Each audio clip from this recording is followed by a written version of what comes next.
Today we're going to be learning Yoma Daf Mem Tet. Just to review where we were at, because it's going to be a little bit connected. Rav Papa had asked 8 questions over the past 2 pages, and then we had a few others interspersed. Today we're going to have another interspersed question. We had an interspersed question at the end of yesterday's daf, which we're still in the middle of, and then we're going to get back to one last question of Rav Papa. And the questions surrounded either the kmitza, right, the coin sticking his 3 fingers in, or the chafina of taking out a whole handful. So now we had a question of Rav Sheshet about holacha b'smol. What if you walked the blood? We kind of got a little bit off topic. Walking the blood, could you do that with your left hand? The reason we got to this was because the answer is from the Ktoret. But since he carries, if you remember, the kaf in his left hand and the kol pan in his right hand, and there you see carry the incense in his left hand, it shows that you can also carry the blood in the left hand. Maybe I just said it the reverse. In the left hand, it shows you can carry the blood also in your left hand. Now, sometimes by accident, I just get confused, but say the word the opposite, but it's all the left is what we're talking about. And then we tried to say, why didn't we learn from the regel, where he carries the regel? Also, when we learned in the beginning of the chapter, and they said, well, that's because that isn't part of the atonement process. And this is. It doesn't really raise the issue of the comparison is not a fair comparison, because carrying the blood, or let's start with the incense, both the incense and carrying the leg are both cases where he can't carry it in his other hand because he has something else in his hand. Whereas holacha, carrying the blood, whoever carries the blood does not have other items in their hand, and that's not the issue. So that could be a question, and maybe the reason they don't ask that question is because in the end they're going to reject it for a different reason. So Meitive. Gemara says, how could you say this, Rav Sheshet? There's a braita that goes against, says explicitly that you can't do it with your left hand. Here's the braita.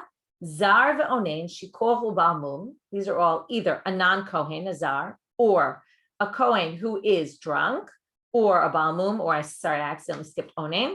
Onein is someone who is dealing with a close relative who died before they bury them. These are all examples of kohanim who can't serve in the temple, or the zar, who's just a regular person who can't serve in the temple because he's not a kohen. But kabbalah ubaholacha ubizrika pasul. This so far doesn't yet have to do with our topic, but the point is here they're talking about kabbalat adam, accepting the blood, walking the blood, and sprinkling the blood. So all those cases, it's going to be disqualified. V'chein, and additionally, yoshev, you can't do it sitting down. V'chein small. Here we go. You can't do any of these things with your left hand. Pasul, it's going to be disqualified. So there you have it explicitly in a braita. So how could Rav Sheshet, how could you have said that you could do it with small? Tiyuvta. This is in fact a question on Rav Sheshet. Now the Gemara is going to bring another question on Rav Sheshet, and this is more directed against Rav Sheshet himself. They say, V'harav Sheshet u'da'otva. Maybe you could claim, maybe the reason Rav Sheshet said otherwise is maybe he didn't know about this braita. We've talked about braita a lot of times. They were things that weren't written down. They were passed down orally. It's possible. He just didn't ever hear about it. But you can't say that because Rav Sheshet himself quoted this braita in the course of a different discussion. It didn't have to do with the left hand, but he quoted the braita in its entirety. What was the situation?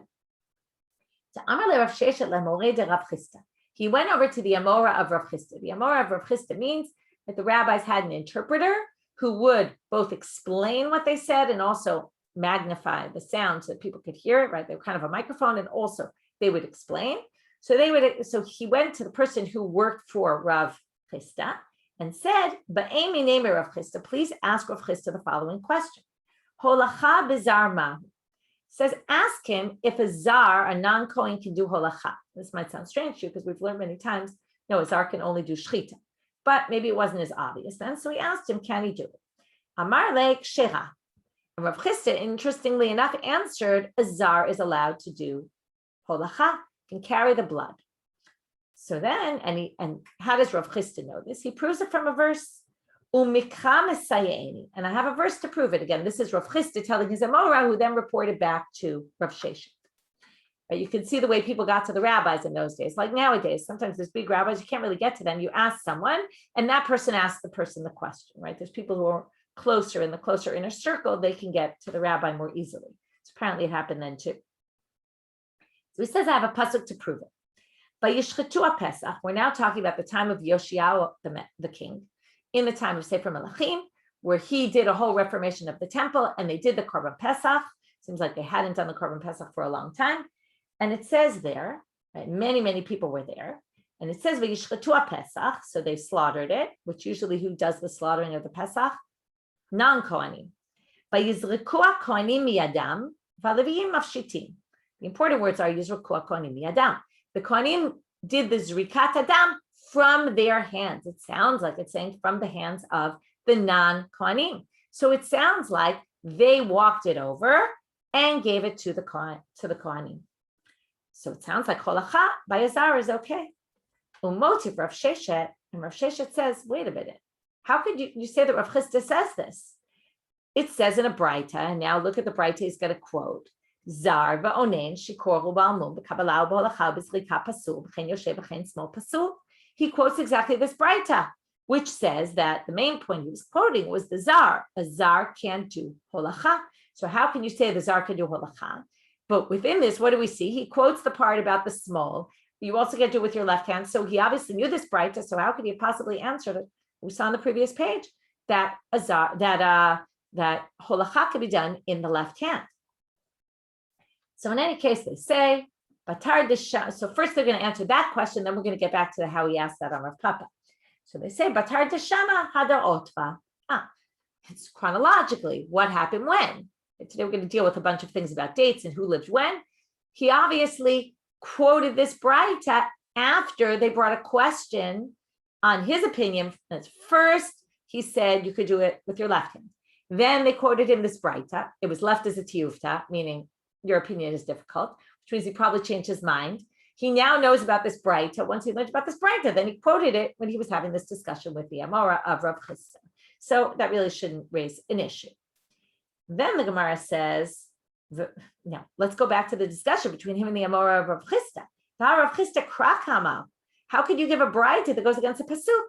The pasuk is pretty clear. The Kohanim got it from the hands of the Zar, of a non-Kohen. So how could this Braita go against that? So they say, De'avid Maaseh Itztaba. It's not exactly clear what Itztaba means. Itztaba is usually like a pillar or a beam or something like that. Sounds like maybe the Zarim stood there. They kind of just functioned as, useful people in the temple, and they just gave it to them to hold. It was kind of like instead of putting it on a pillar, didn't have enough pillars for all of them. So they took all the people standing there and they said, here, hold this. And then the Kohen will get it from you when he needs it. Because remember, there were a lot of things going on. And maybe it's also, you don't want the blood to, we talked about before, the mimares who would mix it. Okay. So basically they were all standing there holding it, but they weren't functioning as, they didn't do kabbalat adam, they didn't do holachat adam, they just stood there. That's one way of reading it.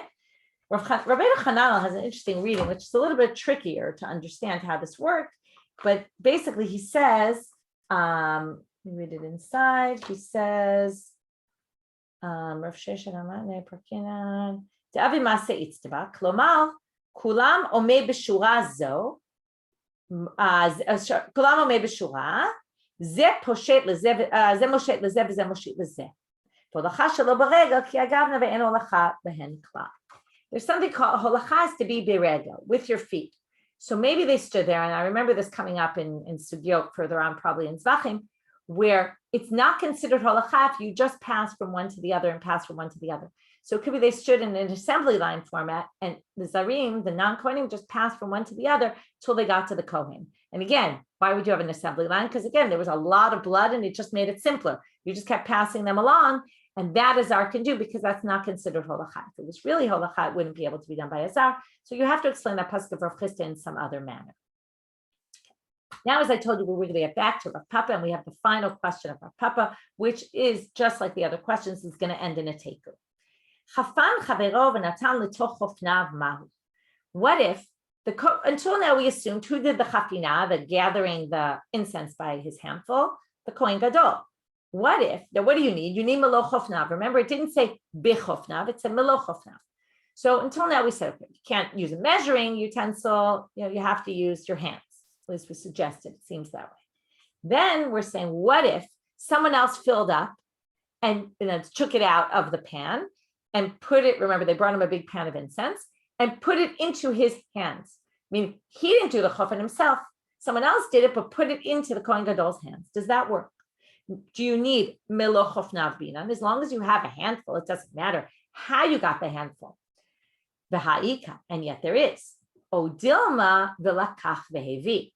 Or do you say v'lakach v'hevi binan, meaning he has to take it and bring it. So therefore you say he has to be the one, v'lakach melo chofnav. He took melo chofnav. Have you take melo chofnav? Not somebody gives it to you, but you take it yourself.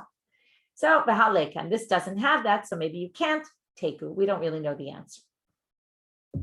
By Rabbi Yehoshua ben Levi. Rabbi Yehoshua ben Levi now asks a question. The structure is going to be like this. I'm going to tell you because otherwise you're going to get a little bit lost. Rabbi Yehoshua ben Levi asks a question. Rabbi Hanina has a reaction to his question, which doesn't really have to do with the content so much. From our first understanding of Rabbi Hanina's comment, we're going to have a problem with it. Something doesn't make sense here with other things that we know about who lived when. That's why I told you we're going to talk about chronology. When did Rabbi Yehoshua ben Levi live in comparison to Rabbi Hanina? Then we're going to re-explain Rabbi Hanina's. We're going to have 3 explanations altogether of Rabbi Hanina's statement until we finish that. Then we're going to get back to his question. Okay, but so if we're going to start with the question, but then the reaction to the question, that's going to be our discussion for a little while. By Rabbi Yehoshua ben Levi, Chafan v'met, ma'u shikanes acher b'chafinato. What if the Kohen Gadol takes a handful, classic Gemara question, and then has a heart attack on the spot and dies right there? Okay, and he's dead. Now, he already took a handful. So the question is, we have the incense ready to go inside. Can the Kohen Gadol, the new one, the replacement, Skan, who now becomes the Kohen Gadol, can he take that handful and go into the Kodesh Kodeshim? Or does he have to take his own handful? It's a good question. Melo chofnav is not his chofen. How does it work? He could still put it in his hands, but maybe he needs to do his own handful on his own. So he says, can someone else go in with the chafina that the first Kohen did with that handful? Also, the question is, I guess, could he just take it once it's in the spoon and just bring it in and not do chafina at all? So Amar Rabbi Hanina, bo re'eh she'elat harishonim. Rabbi Hanina says, oh, wow, it's amazing that you said this because this is a question that we had. And now we know that now we know that our question that we asked was something that was asked by people the generation before us. I'm so glad because you've now kind of strengthened the fact that we have this question. To which the Gemara says, wait a minute, that would mean now Rabbi Hanina is a first generation Amora in Israel. And the Gemara is going to say, L'meimer to Rabbi Yehoshua ben Levi kashish? Are you trying to say Rabbi Yehoshua ben Levi was the generation before Rabbi Hanina? And now they're going to basically prove Bahama Rabbi Yehoshua ben Levi, we're going to say Rabbi Hanina was the generation, Rabbi Yehoshua ben Levi was the generation after Rabbi Hanina. Now this is interesting because if you look, there's a book, I'll show you. There's a book called Encyclopedia L'Chachmei Talmud VaGeonim. There's all sorts of books. You can also find lots of things online about the genealogy of the Tanaim. There's books written, there's all sorts of things. This is a very good, useful reference tool. And they talk about what the chronology is. Now, how did they get the chronology? How do they know who came when? It's basically from Gemaras like ours. Okay, that's how they use to evaluate when people lived. They don't have, genealogy charts or anything like that. They learn it from stories that are told in situations that happen. So therefore, they're going to say like this, and it sounds from his reaction, again, depending on how you understand the reaction, that line is not so clear. So we're going to explain it a few different times. Bo re'eh she'elat harishonim. First, the Gemara assumes it means that he's saying, oh, it's so great that you asked that question. It strengthens the fact that we asked the same question, and we ask questions just like earlier people. But we're now going to say that Rabbi Yehoshua ben Levi, in a different circumstance, said, Li hitir Rabbi Hanina lishtoch shachalayim b'Shabbat. Okay, it was a drink they used for medicinal purposes. He allowed me to drink this drink. So first the Gemara said, okay, now what does that prove? It proves that Rabbi Hanina was giving a heter to Rabbi Yehoshua ben Levi. It must have been Rabbi Yehoshua ben Levi was from the generation below. Rabbi Hanina was the rabbi. Rabbi Yehoshua ben Levi was more the student. So in that kind of relationship, it must have been that he was younger than him and not older than him. And whether you say, maybe someone could ask a question of a rabbi that's younger than him, but it's clear that he wouldn't have reacted and said, oh, you're so much greater than me, right? It wouldn't make sense because it was the reverse relationship they had. Rabbi Yehoshua ben Levi would come to Rabbi Hanina with questions. So first the Gemara, since we're already on this, is going to talk about this shachalayim drink and what's going on. So first they say, lishtot. What do you mean? course you can drink shachalayim. Why? Pshita, it's obvious. Not only, of course, can you do it. It's true. Rabbi Hanina said you can do it. But Rabbi Shua ben Levi wouldn't have needed to ask a shaila. You don't ask a question of a rabbi on something that is aleph bet, is easy, understandable. So they say, Ditznan, kol ha'ochalim ochel adam lerefuah v'kol ha'mashkin shoteh.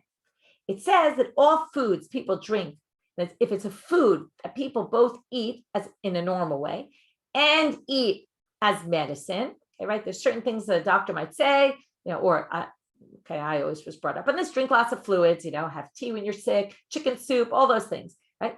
Are you not allowed to eat that on Shabbat? Remember, okay, let's go back to Masechet Shabbat. Maybe you didn't learn Masechet Shabbat yet. You're not allowed to have medicine on Shabbat unless you're in a dangerous situation, right? Your life is in danger somehow. You're cholesh yesh bo sakana, that there's danger. Or what's the reason? Because we're worried that you're going to grind the medicine. So because of that, the rabbi said you can't do it. However, it's allowed if it's dangerous.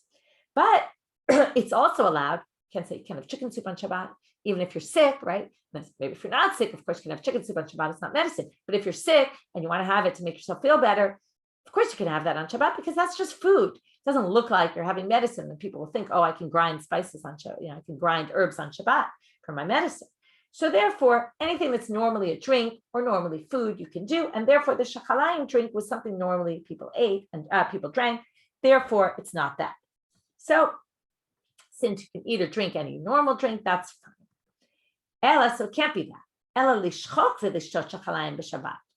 The question is, what if the shachalayim drink isn't ready and they didn't grind it up yet? Can you grind it and drink it on Shabbat? That was his question. To that, Rabbi Hanina said yes. So now the question is, why did he say yes? Hey, chidami, what were the circumstances? Again, we're going to say it would either be obviously yes or obviously no. Idi kasakanta, mishra share. If Rabbi Yeshua ben Levi's life was in danger, then of course it's allowed. And again, he doesn't need to go ask Rabbi Hanina about this. Ida leika sakanta. If there isn't any danger, then mesar asir. Then it's going to be forbidden because you're not allowed to grind the herbs.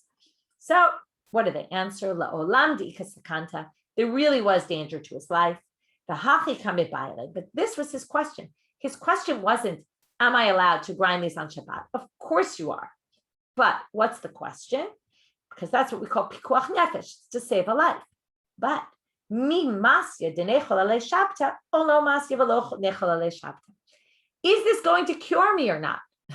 Right? It's true that if your life is in danger, you're allowed to be b'chalel Shabbat because that's pikuach nefesh.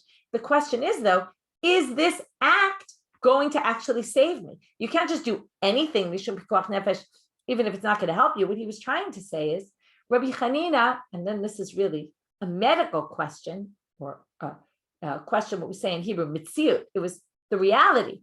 Is this going to help me or is it not going to help me? Does this have curing capabilities or does it not? That was his question. So it wasn't a halachic question. It was sort of halachic, but not really. It was a question of, will this heal me, will it not? If it will heal me, then I know, of course, I can grind it on Shabbat. That's not my question. The question is, will it heal me? To which the Gemara asks a very good question, which is probably what you're thinking. Umayshna Rabbi Hanina. So then why did he go to Rabbi Hanina with that question? He should have gone to a doctor with that question. It's not a question for a rabbi. It's a question for a doctor, right? We all know that there's people who will ask medicinal questions, and medical questions often to rabbis. So you see the Gemara saying, don't go to a rabbi for that. Go to a doctor. So he says, Mishum de Bakiba Refuotu. No, this rabbi also was very knowledgeable. He wasn't just knowledgeable about Jewish texts, Torah, all that. He also knew about medicines, and that's why he went to him. So it wasn't a halachic question. Still, we see the relationship between them. Okay, one could claim, well, maybe now you see, maybe they didn't. The relationship was only because he knew a lot about Refuah, but the idea is they still think. And there's other sources that seem to indicate that Rabbi Yeshua ben Levi was the generation after. We know that. So therefore, you have to say that way. So now they say, how do we know that Rabbi Hanina was Baki be'Refuot? Ta'amar Rabbi Hanina, me'olam lo sha'alani adam makat pirda levana v'chai. He says, no one ever asked me about I've gotten many questions about people who got hit by a white mule and they've never lived. Okay, and I've gotten a lot of questions about this, and I know I tell them you're not going to survive, and I've always been right. But before we get into this a little bit, I wanted to just tell you a funny story because it's always fun when the daf connects with your life. I was listening to the radio on Friday, really just 2 days ago, and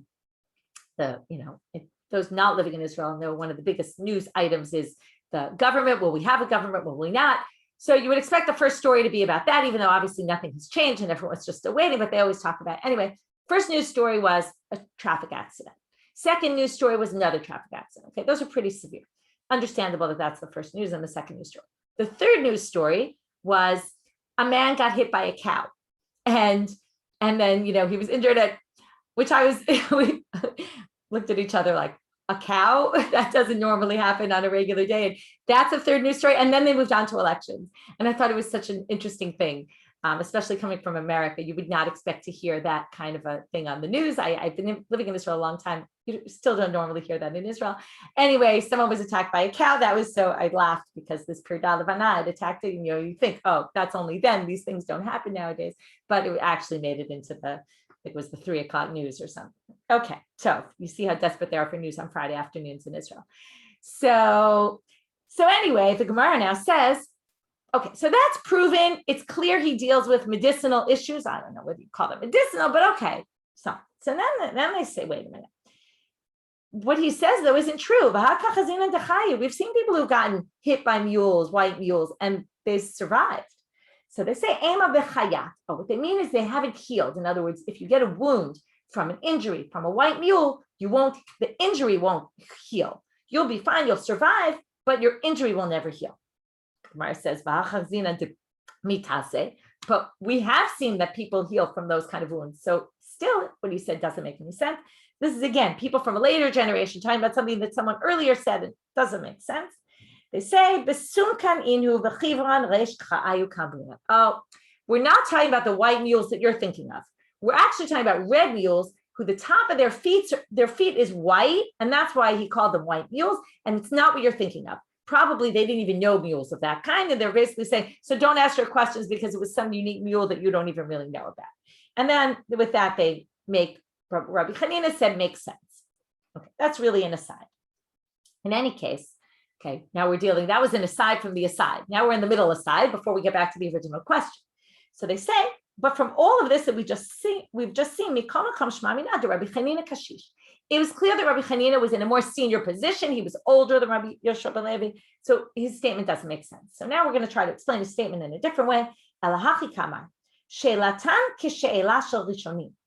Your question is like we asked in my generation. In other words, you're asking, it's like saying to a student, oh, you asked a really good question. In fact, we also asked the same question.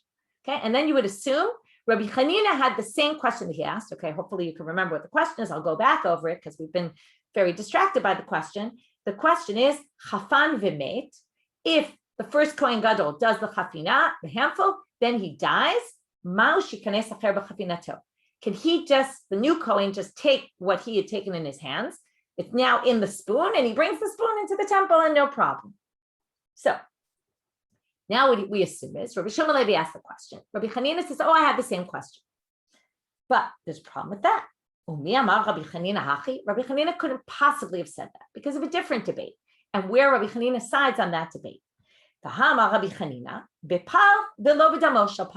What is this talking about? There's a famous pasuk that starts off the whole section of the Avodah Yom Kippurim, and it says, "Bezok yavo Aharon ala kodesh." With this, Aharon will go into Kodesh Kodeshim, meaning with these things, he has to do these things. Bepar ben bakar lechatat va'ayil leolah. He has to do it with a par for the chatat and the ayil for the olah. Those are necessary, which means what? Well, the point is, he can't go into Kodesh Kodeshim unless he deals with the par. Now, what does it mean he deals with the par? There's four avodot, but there's really two main ones. And the other two are just preparatory, slaughtering it and sprinkling the blood. So now the question is, does it mean that the Kohen himself has to slaughter the bull? Or is it enough that he just sprinkle the blood? Now, where are we in the process? We've already slaughtered the par, but we have someone waiting, mixing the blood, and then, so it doesn't congeal. Then he goes into the Kodesh Kodeshim with the Ketoret, He does the whole thing with the Chafina and the Ketoret. and then he's going to do the blood of the par after. So if you say that the par means even just as long as he does the zrikat dam of the par, then that's fine. This new Kohen Gadol can continue with the chafina of the old Kohen, and then he can go in and he can do the blood of the par. That's fine. But if you hold v'par v'lo b'damo shel par, it's not enough that he just does the blood. He actually has to slaughter the par. Then that means that when the Kohen Gadol drops dead in the middle of the process, the new Kohen Gadol comes in, he's got to slaughter a new par. Now, if he slaughters a new par, what's going to happen? Not only does he have to slaughter a new par, but let's look at the next line. So that's what Rabbi Chanina said. The par v'lo b'damo shel par. He himself has to do the slaughtering of the bull. So that means new Kohen Gadol comes, he's got to start that all over. He's got to take a new bull and slaughter it. If he slaughters the bull, what else does he have to do?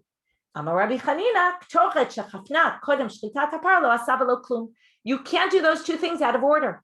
So if you slaughter a bull, if you do the ketoret and then slaughter the bull, it's no good. It's as if you did nothing.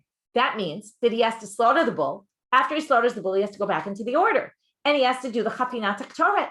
So there's no question according to Rabbi Chanina. So how can Rabbi Chanina have said to Rabbi Yeshua ben Levi, I had the same question? Can't possibly have the same question. According to him, you've got to start from the beginning with the bull, then do the chafinah, take a handful of incense, and then go into the Kodesh Kodeshim. So of course he can't take the chafinah from the other Kohen. So it's not possible. So hachi kamar.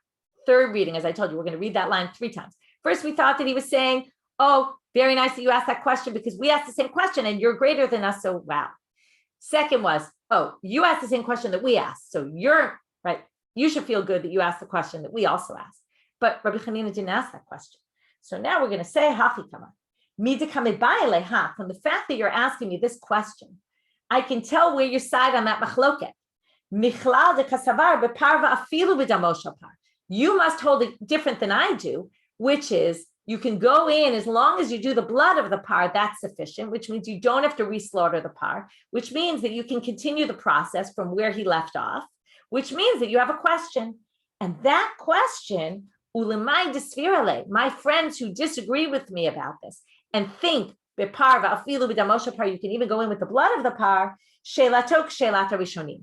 They ask the same question as you. And as you ask the same question that those who disagree with me actually asked also.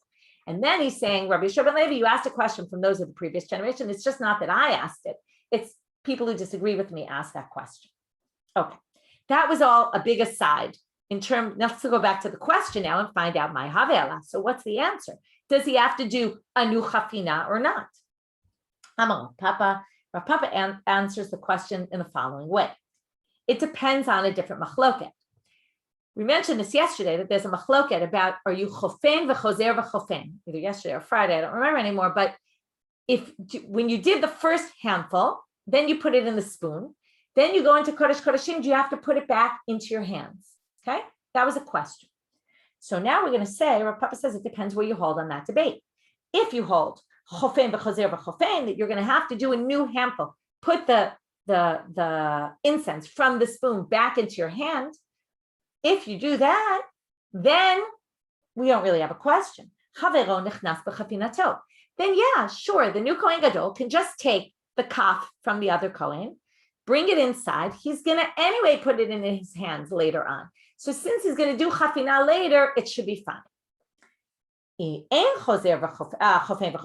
But if you don't redo the chafina inside, then tibayalach. Then I agree with you with this question, and I don't know the answer, because then the question is, does he have to do chafina or not? In this case, he's not going to end up doing chafina. So that's the question. Does he have to start the chafina from the beginning outside, because he's not going to end up doing it inside? To which Rav Huna Bar Rav Yoshua is going to say, I actually think the exact opposite of what you said. Amar le Rav Huna Bar Rav Yoshua le Rav Papa. He says to Rav Papa, adrabah. It's the exact opposite logic. Why? It's exactly what you're asking, Shoshana, which is, when it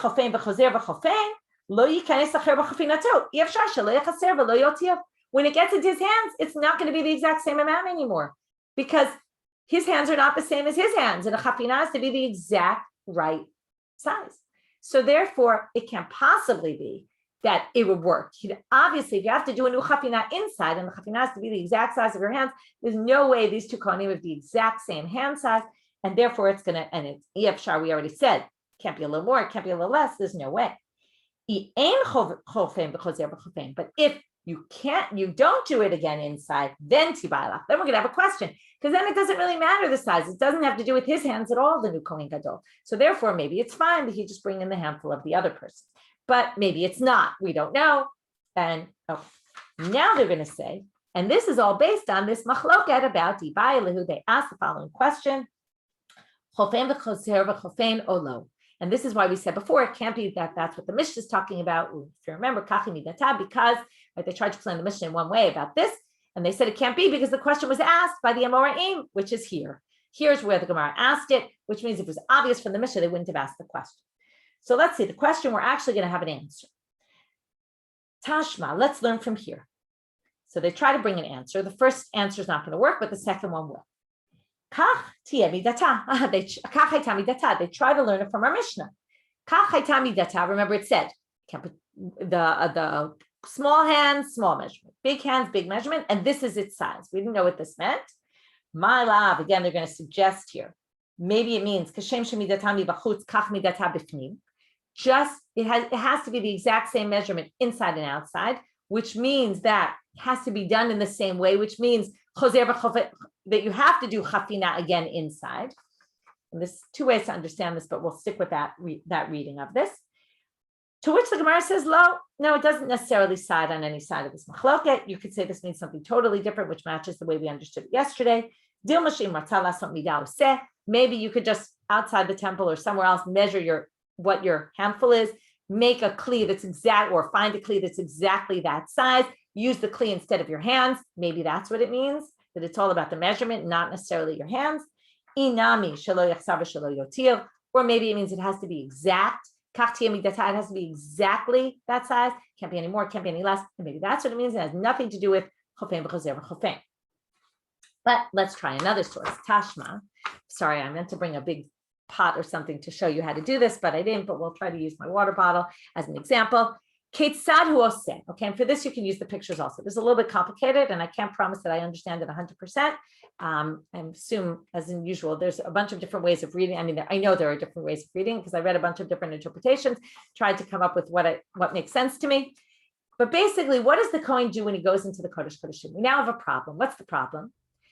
He carries the kaf in one hand, the machta in the other hand. He gets into the temple, he puts the coal pan down, and now he's going to now either pour the incense on the pan, that would be the easiest. But if he has to do meloch chofnav inside, now he's stuck. Because in the previous case, when he did meloch chofnav, we had another Kohen standing there holding the pot of coals, pot of incense, and he puts his hands in, both hands. You need both hands to do meloch chofnav. But if he's holding the spoon, he can't also, or maybe he can, but it's going to be very complicated. How is he going to get it into his hands? So this Braita is going to explain how he gets it into his hands, which is going to be clear then that he must have to do chafina inside, otherwise you wouldn't need this whole complicated thing. So how does he do it? The bazach is, okay, let's assume this is the handle. Okay, this long part of my water bottle is the handle. He has the handle under his arm, okay, because he's going to need his hands free. So he's going to put it under his arm. This is the kaf, the spoon part, okay? So now he takes the spoon part, and what does he do? He holds it with his fingertips because he wants to have his hands accessible. He holds it with his fingertips. And then, okay, so he holds it barashet bo'otav v'yesh omrim b'shinav. Some people say even with his teeth.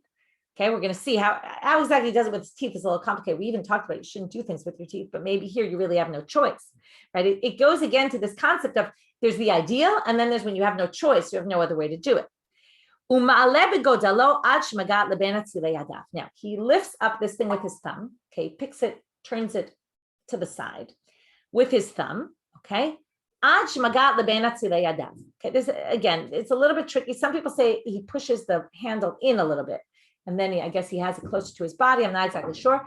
But also what he really does is he tips, okay, it's a little harder to see because this isn't an open spoon shape, but assume this is open spoon. If you tilt it a little, right, you're holding it with your fingertips and you tilt it a little over with your thumb, you can then have your hands here and tilt it into your hands. Okay, so he basically does a tilt.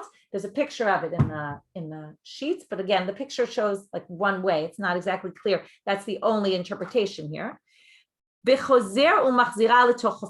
he, right, and that's that's why it says he's ma'aleh begodalo ad shemaga lebe. He tilts it over and pushes it back and then tilts it into his hands. Again, it's not so clear to me why he has to push the adit back, the handle under his, more under his armpits, closer to his body. But with that, he can then tilt it over with his thumb and into his fingers, into his hands.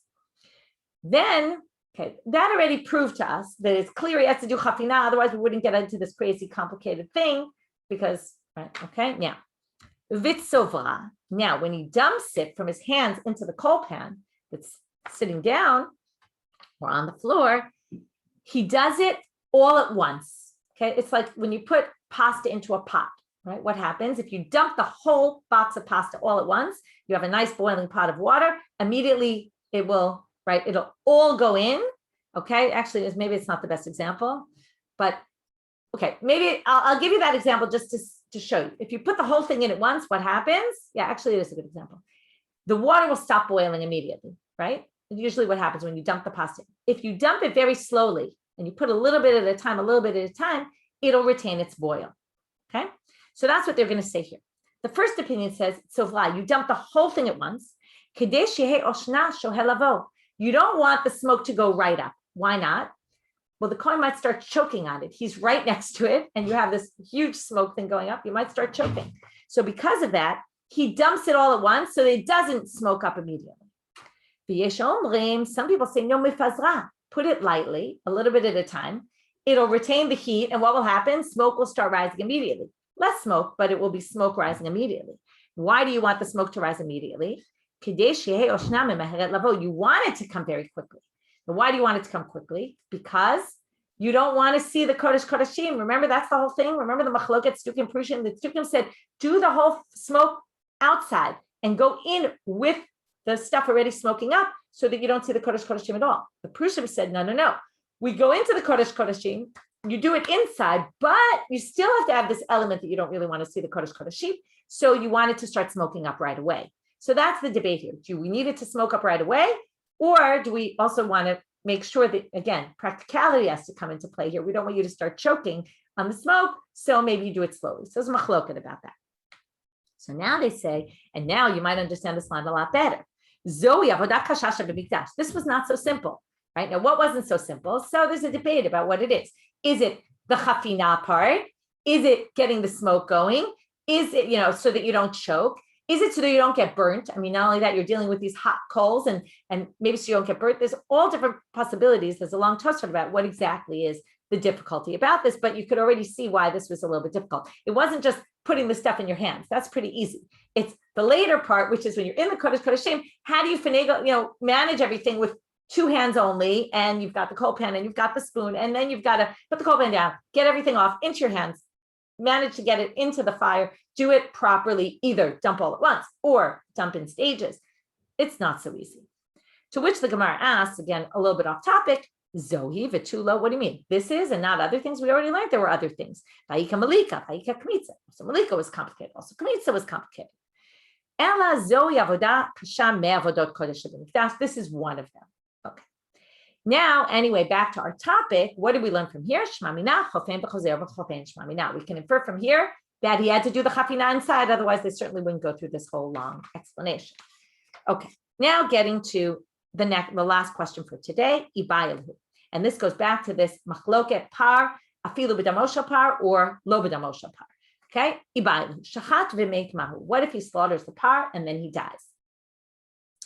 Mal shikanes acher b'damo. Can the new Kohen Gadol, his replacement, just take the blood and go in, or does he have to start from the beginning? So we saw this already. We're going to see now who's sides on what side of this machloket. Notice there are going to be 4 people. They're all Amoraim from Israel. So mi amrina bepar v'afilu b'damosha par. Do we say the par, as long as he goes in with the blood of the par, that's sufficient? O dilma bepar v'lo b'damosha par. Or do we say, no, it's not the blood. You need to slaughter the par from the beginning. So Rabbi Chanina omer bepar v'lo b'damosha par. You have to slaughter him from the beginning. That was the whole thing why Rabbi Chanina couldn't have asked that question about the incense. V'rish Lakish amar bepar v'afilu b'damosha par. He disagrees. Rabbi Yami amar bepar v'lo b'damosha par. He holds with Rabbi Chanina. Rabbi Yitzchak amar bepar v'afilu b'damosha par. This is all charted out on the sheet. He holds the par, and even the blood of the par is enough. So Eitive Rabbi Ami le Rabbi Yitzchak Nafcha. We're going to have 2 questions against Rabbi Yitzchak Nafcha, which is the same as Rabbi Chanina. which is, not the same as Rabbi Chanina, the same as Rish Lakish, which is beparva afilu b'damoshel par. As long as you go in with the blood, it's sufficient. So they're going to bring a question for the Korban Pesach. If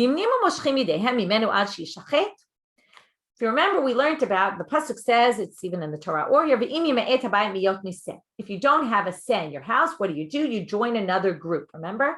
And then they said, until when can you join another group? Remember, in Pesach, you have to get it together in groups, and everything has to be, you have to pre-register. Until the point of shechita, you can change. Once it's slaughtered, you can't change anymore. Why? Well, they assume here, it says, bis miyot miseh. You need a seh. A seh has to be a live seh before the slaughtering. If that's the case, then you should say bepar means par before it's slaughtered, which would be Rabbi Chanina and Rabbi Ami, and not what Rabbi Yitzchak Nafcha and Rish Lakish said, because they said we don't care if the par is dead already, as long as you haven't sprinkled the blood. So why? So if we hold bepar v'afilu b'damoshel pal, then we should say ad shizarek mebayle. You can keep changing groups until the blood is sprinkled. So they say no, shanei hatam, that's different. It doesn't say se only.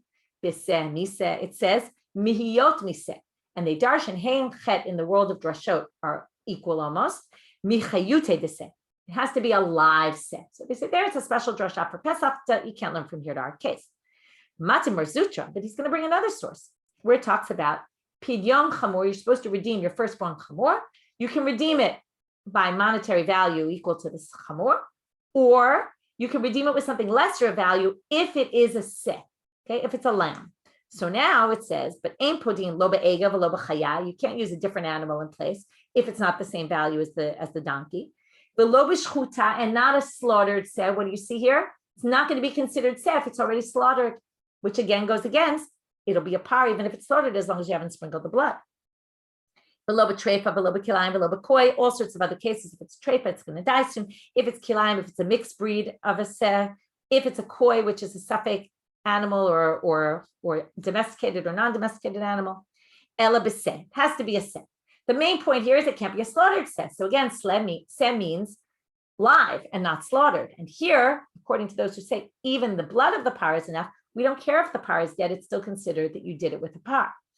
So shanei hatam dialev seh semi pesach. But once we have the first answer, we could have the second answer because there it says seh, there it says seh. We make it say Rashaba. We learned it from Pesach since Pesach had the special. Therefore, we learn the same thing here, no problem. To which they ask two small questions, and with that we'll finish. If you're going to learn Gzeira Shava, so learn Gzeira Shava all the way, which is well, then let's learn everything about Pesach. This seh for pidyon could only be a male and only not blemished and within its first year, just like by Pesach. So they say, no, we don't learn that because even though we have a Gzeira Shava, Talmud Lomar, Tifdeh Riba, it says Tifdeh twice in that verse. Okay, you can look, it's V'chol Peter Chamor Tifdeh B'seh, V'im Lo Tifdeh V'arafto. If you don't redeem it, then you have to break the neck of the donkey. In any case, they say it says Tifdeh twice. That comes to include other things. So it's like the same one way, but not like it in other ways, to which the Gemara says, Tifdeh Riba, Filu Kulunami. If you're going to have Tifdeh, well, then you should include even everything, and you should say it's not like Pesach, it's got its own laws, right? And even if it's dead already, it should work. No, they say it still had the word seh, and therefore had the word seh. Seh is, again, as usual, we see something is included and something is excluded. Okay, so in that case, this isn't a question at all about the par, and we can't compare. I see, Shani, you're asking questions. Isn't it strange that they're making these comparisons between Pesach and Yom Kippur? In the end, that's what they say in the end. These are unfair comparisons. They really shouldn't be compared. Like they thought they could be compared because it's a case of an animal, but in the end, they say, really, we don't compare them. And tomorrow we'll see questions that they ask in the other direction. The Rabbi Yitzchak Nafcha is going to ask a Rabbi Ami, who held like Rabbi Chanina, about that you have to start the whole process from the beginning. So Shavua Tov to everyone. We will stop here.